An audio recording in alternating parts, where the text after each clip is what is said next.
नमस्कार साथियों, ज्ञानस्थली गुरुकुल में आपका बहुत बहुत स्वागत है।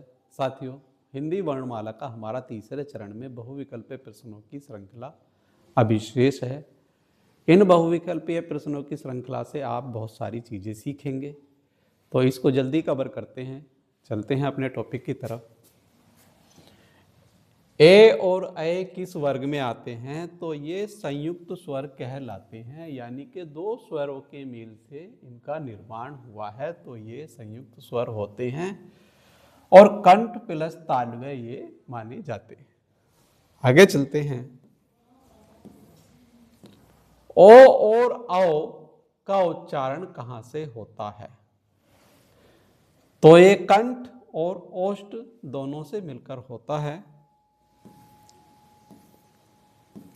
स्वर आ किस प्रकार का स्वर है? तो स्वर आ में दो मात्रा के बराबर समय लगता है, तो ये हमारा दीर्घ स्वर कहलाएगा। ऑप्शन बी हमारा एकदम सही है। ई किस प्रकार का स्वर है? ई को बोलने में एक मात्रा के बराबर समय लगता है, तो यह हमारा ह्रस्व स्वर होगा।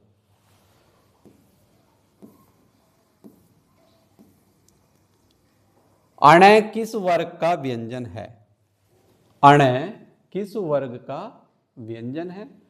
तो जब आपने तालिका बनाकर सीखा है, तो ये वाला अणय हमारा दूसरे वाली लाइन में आता है, यानी कि च वर्ग में आता है। तो च वर्ग वाले हमारे के ए टी से आप समझ गए होंगे, ये तालव्य वर्ग में आता है। ऑप्शन बी हमारा सही है। अणय किस वर्ग का व्यंजन है? तो अणय भी आपका तीसरे वर्ग में आता है और तीसरे पे आता है K A T M. M से हमारा होगा मूर्धन्य और मूर्धन्य में हमारा ये आएगा। न किस वर्ग का व्यंजन है? न हमारा चौथे वाले में आता है, यानी कि मैं से ऊपर वाली लाइन में ये आएगा और मैं से ऊपर वाली में आता है, तो ये टी पे आता है। K A T M O D O, ये डी से आएगा, तो ये हमारा दंत्य कहलाएगा। ठीक है। मैं किस वर्ग का व्यंजन है? तो ये हमारा पांचवें वर्ग में आता है और पांचवें में ओ पर आकर हमारा रुकता है। K A T M A D O, तो ये हमारा ओ से आता है, तो ये ओष्ठीय व्यंजन कहलाया जाएगा। ल किस प्रकार का व्यंजन है? य रे ल व, है ना? तो टी डी ओ डी, तो इस हिसाब से हमारा ये ये अंतस्थ व्यंजन में आएगा ये। तो अंतस्थ व्यंजन के हिसाब से इसको बोला गया है, ये अंतस्थ व्यंजन है ये। श किस प्रकार का व्यंजन है? तो श हमारा यहाँ पर ऊष्म व्यंजन है, ये ऊष्म व्यंजन कहलाता है। स किस प्रकार का व्यंजन है? ये भी हमारा ऊष्म व्यंजन है। ये भी, इसको बोलने पर भी फेफड़ों से निकलने वाली हवा घर्षण खाकर गर्म होकर बाहर निकलती है। किस प्रकार का व्यंजन है? तो ये भी हमारा ऊष्म व्यंजन ही है। ये स और है, ये चारों हमारे ऊष्म व्यंजन हैं। ग का वर्गीकरण क्या है? अब ग के वर्गीकरण के लिए हम फिर अपनी उसी तालिका पे पहुंचते हैं। तो ये वाला हमारा तीसरे नंबर पे आता है, ये होता है सघोष अल्प प्राण व्यंजन। तो ये हमारा सघोष ऑप्शन सी हमारा यहाँ पर सही है। झ का वर्गीकरण क्या है? तो ये हमारा दूसरे नंबर पर आता है। च छ जय झ चौथे नंबर पर आएगा और चौथे नंबर पर भी हम इसको देखते हैं, तो ये हमारा आता है सघोष महाप्राण व्यंजन के अंतर्गत ये आएगा।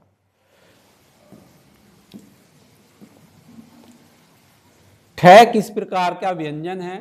ठ पढ़ के देख लेते हैं। ठ दूसरे नंबर पर आ रहा है, तो दूसरे नंबर वाले जो होते हैं हमारे अघोष महाप्राण व्यंजन होते हैं, तो ये ऑप्शन बी हमारा आएगा। द किस प्रकार का व्यंजन है, बोल के देख लेते हैं। तय, थ, द तीसरे नंबर पर आता है, तीसरे नंबर पर आता है, तो ये होगा हमारा सघोष अल्प प्राण व्यंजन। ऑप्शन बी हमारा सही है। फ किस प्रकार का व्यंजन है, तो पै फ दूसरे नंबर पर आता है, तो ये होता है हमारा अघोष अल्प प्राण व्यंजन। ऑप्शन बी हमारा ठीक, सॉरी महाप्राण में आएगा, अल्प प्राण क वर्ग के नीचे वाला होगा, और ये ख वर्ग के नीचे वाला, तो महाप्राण आएगा ये। बै का वर्गीकरण क्या है, तो बै के लिए पै फै बै, पै फै बै, ये होगा हमारा सघोष अल्प प्राण, तो सघोष हमारा ऑप्शन सी होगा। हिंदी वर्णमाला का प्रथम स्वर कौन सा होता है, तो प्रथम स्वर हमारा ए होता है। हिंदी वर्णमाला का अंतिम व्यंजन कौन सा होता है, तो हिंदी वर्णमाला का देखो अंतिम व्यंजन इन विकल्पों के अनुसार हमारा है ग ज्ञानी, ये वाला। वैसे अंतिम जो होगा वो होगा हमारा ये वाला सश्रुत। तो इस तरह से भी क्वेश्चन पूछ लेते हैं, ये भी हमें ध्यान रखना है। कै किस वर्ग का व्यंजन है, कै हमारा कंठ्य वर्ग का व्यंजन होता है, ये कंठ से बोले जाते हैं, कै ख ग घ ग अण। छ किस वर्ग का व्यंजन है, तो च वाले लाइन में आता है च छ, तो ये तालव्य वर्ग का व्यंजन कहलाता है। ट किस वर्ग का व्यंजन है, तो ट ठ क च ट, ये तीसरी वाली में हमें आता है, तो तीसरी वाली में ये हमारे मूर्धन्य होते हैं। साथियों हम इस तरह से अपने क्वेश्चन को सही कर लेंगे, इसीलिए मैं आपको बोल बोल के सिखा रहा हूँ, बता बता के सिखा रहा हूँ यहाँ से प्रश्न कैसे सही करना है। रटने की बिल्कुल भी जरूरत नहीं है, चीजों को केवल समझना है। थ किस वर्ग का व्यंजन है, तो ये तय वर्ग में आता है, तय थ, है ना। अब ये चौथे में आ रहा है, तो चौथे में ये हमारा दंत्य होगा। पै फै, पै जो है किस वर्ग का व्यंजन है, तो ये हमारा लास्ट वाला आता है, पै फै बै भै मैं, तो ये हमारा होता है लास्ट में ओष्ठ्य व्यंजन, ये हमारा ऑप्शन बी हमारा एकदम सही। रै किस प्रकार का व्यंजन है, तो ये रै ल व हमारे अंतस्थ व्यंजन होते हैं, तो ये हमारा अंतस्थ व्यंजन होगा। ऑप्शन ए हमारा सही एकदम। वै किस प्रकार का व्यंजन है, तो ये भी हमारा अंतस्थ व्यंजन होता है, ये रै ल व। श किस प्रकार का व्यंजन है, तो श हमारा ऊष्म व्यंजन है, इसको बोलने पर फेफड़ों से निकलने वाली हवा घर्षण खाकर गर्म होकर बाहर निकलती है, तो ये हमारा ऊष्म व्यंजन हो जाता है। कै का वर्गीकरण क्या है, तो कै का वर्गीकरण में अघोष अल्प प्राण हमारा ऑप्शन ए सही हो जाता है। ख का वर्गीकरण क्या है, तो ख का वर्गीकरण का अघोष महाप्राण वर्गीकरण में हमारा आएगा, ऑप्शन बी हमारा सही। ग का वर्गीकरण क्या है, तो ग में हमारा सघोष अल्प प्राण से शुरू होता है, तो ये होगा हमारा सघोष अल्प प्राण। घ का वर्गीकरण क्या है, तो घ हमारा चौथे नंबर पर आता है, तो चौथे नंबर का मतलब है सघोष महाप्राण, ये हमारा है। तो ऑप्शन हमारा डी सही है, सॉरी सघोष महाप्राण, ऑप्शन ए सही है हमारा। च किस वर्ग का किस प्रकार का व्यंजन है, तो च के लिए यह हमारा ए घोष अल्प प्राण व्यंजन होगा, क्योंकि ये पहले वाले वर्ग में आता है, क वर्ग के नीचे वाला है, तो ए घोष अल्प प्राण व्यंजन ये आएगा। छ किस प्रकार का व्यंजन है, तो छ के बाद आता है, तो ये हमारा ए घोष महाप्राण व्यंजन में आएगा। ऑप्शन डी, ऑप्शन ए घोष महाप्राण, ऑप्शन बी हमारा यहां पर ठीक है।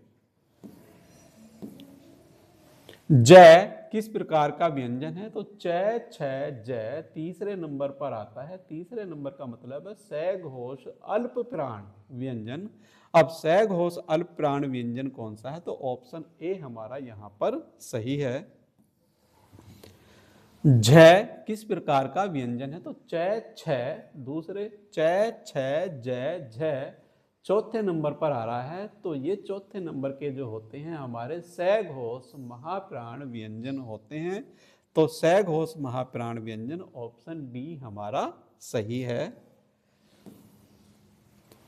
ड किस प्रकार का व्यंजन है, तो ट ठ ड तीसरे नंबर पर आता है, तो तीसरे नंबर पर स घोष अल्प प्राण व्यंजन हमारे होते हैं, तो ये हमारा स घोष अल्प प्राण ऑप्शन बी हमारा सही है। इसके बाद ढ किस प्रकार का व्यंजन है, तो ट ठ ड ढ चौथे नंबर पर आता है, तो चौथे नंबर को सही करने के लिए तालिका पर एक नजर तुरंत मार दो, तो चौथे नंबर पर आपके लिखा होगा स घोष महाप्राण व्यंजन। तो स घोष महाप्राण व्यंजन ऑप्शन बी हमारा यहां पर सही है।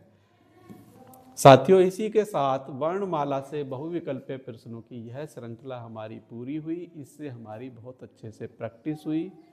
इसको 2-3 बार आप प्रैक्टिस कर लें, तालिका को अपने सामने बना के रखें और वीडियो को आप देखते रहें। यहाँ से हमारे बहुत ज़्यादा क्वेश्चन आते हैं। वर्णमाला जिस एग्जाम में भी हिंदी आती है, 2 क्वेश्चन एग्जामिनर यहाँ से कम देता है। ये मेरिट बनाने वाले क्वेश्चन होते हैं। इन क्वेश्चनों से आपकी मेरिट बनती है।